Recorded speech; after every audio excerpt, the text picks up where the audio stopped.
बन चुके हैं शिकार।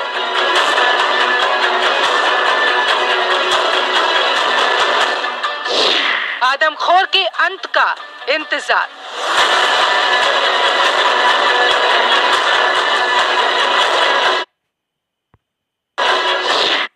उदयपुर में आदमखोर की दहशत बरकरार है। 9 लोगों को अपना शिकार बनाने वाला पैंथर अब भी गिरफ्त से बाहर है।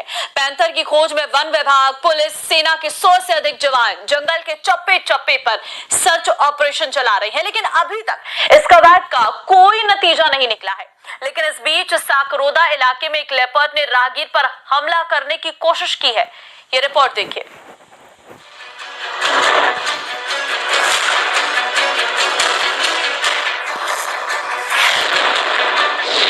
कब खत्म होगा पैंथर का आतंक?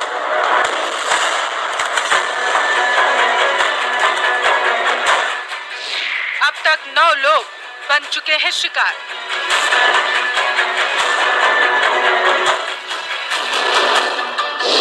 आदमखोर के अंत का इंतजार।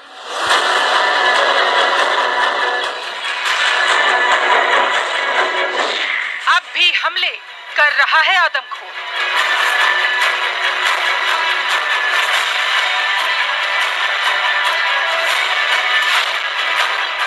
नौ लोगों को अपना शिकार बनाने वाला पैंथर के हमले अब भी कम नहीं हो रहे। एक तरफ गोगुंदा में पैंथर को पकड़ने के लिए वन विभाग, पुलिस और सेना के 100 से ज्यादा जवान जंगल के चप्पे चप्पे पर सर्च ऑपरेशन चला रहे हैं, लेकिन अभी तक इस कवायद को कोई नतीजा नहीं मिल सका।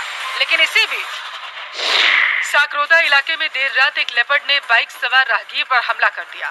हमले के दौरान बाइक सवार दंपत्ति नीचे गिर गए। उसी दौरान वहां से गुजर रहे लोगों के शोर मचाने से पैंथर भी भाग गया। ये समथिंग रात को 9 बजे के आसपास मैं इधर मिठानीम की तरफ से आ रहा था। नवरात्रि चल रही, माता जी गया था, तो घर यहाँ मेरा आधा किलोमीटर ही दूरी पे ही है। तो जैसे ही मैं यहाँ आया तो उसने इधर माता जी का मंदिर है साकरोदा से पाल से जो जाते हैं लोकागुड़ा रोड है, यहाँ से अटैक किया। नीचे मैंने बाइक धीरे की तो उसने अटैक कर दिया बाइक के ऊपर, तो थोड़ी बहुत लगी है और मास्क सारा तोड़ दिया था गाड़ी का। जानकारी के मुताबिक साकरोदा निवासी महेंद्र सिंह आशापुरा माताजी मंदिर के पास से रात को तकरीबन 9 बजे के आसपास घर जा रहे थे। इसी दौरान माताजी मंदिर के पास झाड़ियों में छिपे बैठे लेपर्ड ने बाइक पर अटैक कर दिया, जिसके बाद महेंद्र सिंह और उनकी पत्नी नीचे गिर गए। तभी इस रोड से और कुछ लोग निकले तो उनके शोर मचाने से लेपर्ड भाग निकला। अब गांव वाले वन विभाग से पिंजरा लगाने की लगातार मांग कर रहे हैं। उदयपुर के गोगुंदा और बड़गांव खंड के गांवों में आदमखोर का आतंक छाया है। पैंथर की खोज में वन विभाग और पुलिस के 100 से ज्यादा जवान जंगल के चप्पे चप्पे की खाक छान रहे हैं। सर्च ऑपरेशन चलाया जा रहा, लेकिन इस कवायद का अब तक कोई नतीजा नहीं निकला। हाँ, ये बात जरूर है कि पैंथर से निपटने की कोशिश लगातार जारी है। Bureau report, news 18 Rajasthan.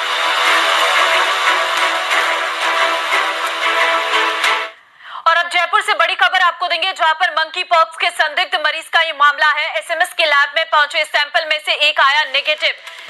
Swab के 3 सैंपल किए गए रिजेक्ट। संदिग्ध मरीज के फिर से मंगवाए गए सैंपल आज आ जाएगी सैंपल की रिपोर्ट। हालांकि कल मरीज के पाया जा चुका है चिकन पॉक्स। एहतियातन मंकी पॉक्स की कराई जा रही है जांच। तो मंकी पॉक्स के संदिग्ध मरीज का मामला आज आ जाएगी सैंपल की रिपोर्ट और उसके बाद साफ हो जाएगा। सौरभ संवाददाता इस वक्त फोन लाइन पे हमारे साथ है। सौरभ, मंकी पॉक्स के संदिग्ध मरीज का मामला सामने आया है, क्या जानकारी? जी बिल्कुल, देखिए कल ये मामला सामने आया था और कल ही जो शुरुआती जांच कराई थी उसमें चिकन पॉक्स की पुष्टि जो है वो स्वास्थ्य विभाग ने कर दी है। लेकिन चूंकि जिस प्रकार लक्षण थे उस लिहाज से एहतियात जो है वो मंकी पॉक्स की भी जांच जो है वो लैब में की जा रही है। एक जो सैंपल है उसकी रिपोर्ट नेगेटिव आ चुकी है, लेकिन 3 जो सैंपल थे वो चूंकि रिजेक्ट किए गए तो अब फिर से वो उसके सैंपल मंगाए गए हैं और संभवतः आज जो है वो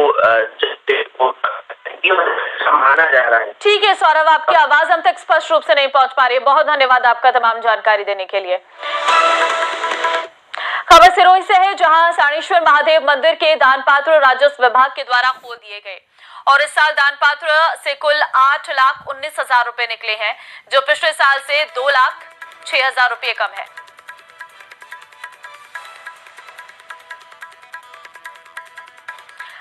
आपने माता रानी के कई मंदिरों के बारे में सुना होगा, दर्शन भी किए होंगे, लेकिन भीलवाड़ा में एक ऐसा मंदिर है जो सबसे अनोखा और अलग है।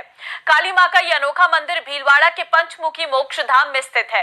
यहाँ दिन में भले ही भक्त जाने से डरते हो, लेकिन रात के वक्त यहाँ श्रद्धालुओं का तांता लगा रहता है।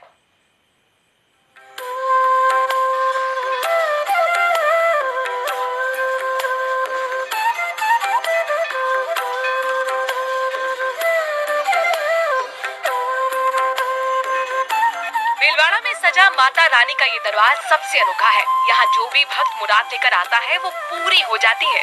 लेकिन काली माता का ये दरबार सबसे जुड़ा है और इसकी वजह है इसका शमशान घाट में स्थित होना। ये एक ऐसा मंदिर है जहाँ नवरात्र के दिनों में दिन की बजाय अर्धरात्रि में पूजा अर्चना होती है। माता जी के अधिकतर मंदिरों में सुबह से और शाम पूजा अनुष्ठान होता है। ऐसा ये माता जी का मंदिर है। यहाँ मध्य रात्रि के अंदर ही इनका अनुष्ठान और पूजा अर्चना की जाती है। और यहाँ की विशेष मान्यता है, जो किसी भी प्रकार का नशे से आदि है, माता का सिंदूर व रुद्राक्ष उनको देने मात्र ही काफी दिनों में उनका नशा मुक्त हो जाते हैं। भीलवाड़ा के पंचमुखी मोक्ष धाम में स्थित मसानिया भैरवनाथ मंदिर में रात के वक्त भक्त बिना किसी डर के पूजा आरती में शामिल होते हैं। दिन के वक्त भले भक्त मंदिर में आने से डरते हों, लेकिन रात के वक्त माता की ऐसी कृपा होती है कि भक्तों का तांता लग जाता है। हम खड़े हैं भीलवाड़ा के मोक्ष धाम में, शमशान में, जहां पर जीवन का अंत होता है और व्यक्ति की आत्मा एक नए सफर की ओर चलती है। पर वहीं पे भैरव मंदिर बना हुआ है जहां पर शमशान काली विराजमान है। भक्त अपनी मनोकामना यहाँ पर लेकर आते हैं। यही नहीं, संतान प्राप्ति की मनोकामना लेकर आते हैं और माता रानी उन पर कृपा करती है और उनके जीवन में संतान प्राप्ति का आशीर्वाद देती है। या फिर यूं कहा जाए, जहां पर मेरे पीछे आप देख सकते हैं एक चिता प्रज्वलित हो रही है, एक जीवन समाप्त हो रहा है, आत्मा एक नए सफर के लिए जा रही है। वहीं यहाँ पर जो मंदिर स्थित है, जो शमशान काली है, एक नव जीवन को सृजन करती है, अपने भक्तों को संतान प्राप्ति का आशीर्वाद देती है। बड़ी संख्या में भक्त यहाँ पर पहुंचते हैं और माता रानी से आशीर्वाद लेते हैं।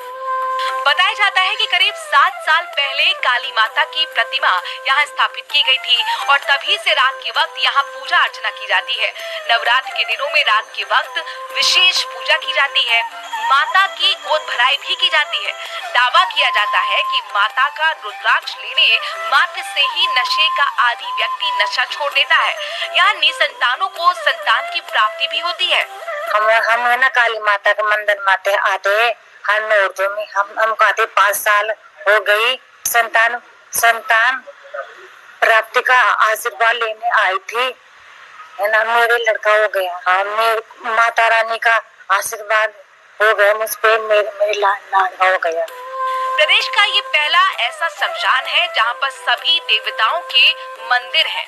लोग यहाँ दूर दराज से मुरादे लेकर आते हैं और मनोकामना पूरी होने के बाद बार बार काली माता के दर्शन करने आते हैं। और मैं यहाँ पे पिछले 4 साल से आ रही हूँ और पिछले 4 साल से मेरी जितनी भी मनोकामना है वो सब पूर्ण हो रही है। और हर नवरात्रि पे यहाँ पे बहुत अच्छा आयोजन होता है और इस नवरात्रि भी यहाँ पे आज लड़कियों को भोजन कराया गया और 108 लड़कियों को यहाँ पे भोजन कराया गया है। मोक्ष धाम में स्थित काली माता के मंदिर दिव्य हैं और यहाँ पर आने वाले खाली हाथ नहीं लौटते हैं। दिन ही नहीं, रात में भी भक्त पूजा अर्चना करते हैं और उनमें डर जरा भी दिखाई नहीं देता है।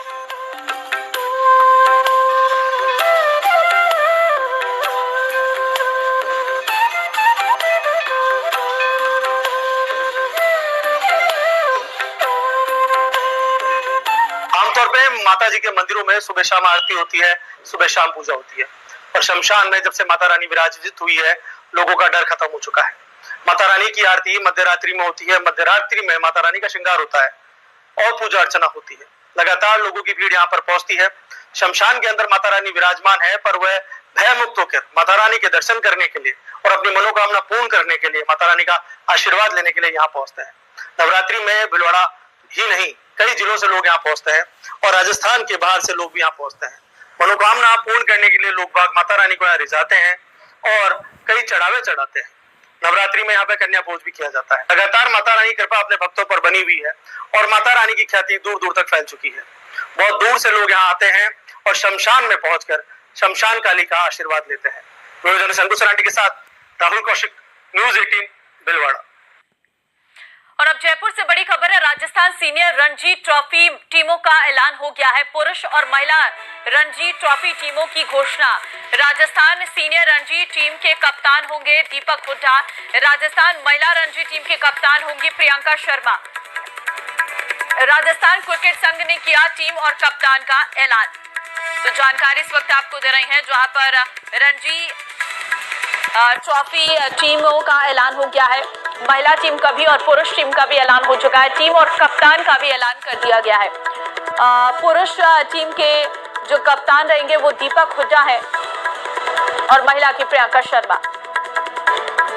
बीकानेर जिले की बात करते हैं, जहां पर बढ़ते डेंगू मरीजों की संख्या को देखते हुए अब प्रशासन भी हरकत में आ गया है और अभी तक डेंगू के 4 मरीजों की मौत और करीब 344 पॉजिटिव मरीज के बाद अब पीबीएम अस्पताल प्रशासन ने एमसीएच अस्पताल में डेंगू के मरीजों को भर्ती करने की तैयारी शुरू कर दी है।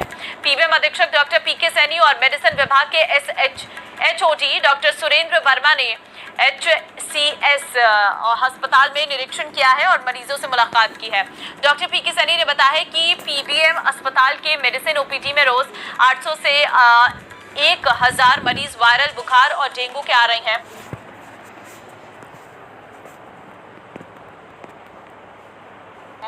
इनमें से करीब 80 मरीजों को भर्ती करना पड़ रहा है और मेडिसिन वार्डों में भर्ती मरीजों की संख्या जो है वो बढ़ती ही जा रही है। ऐसे में 20 बेड और लगाए गए हैं।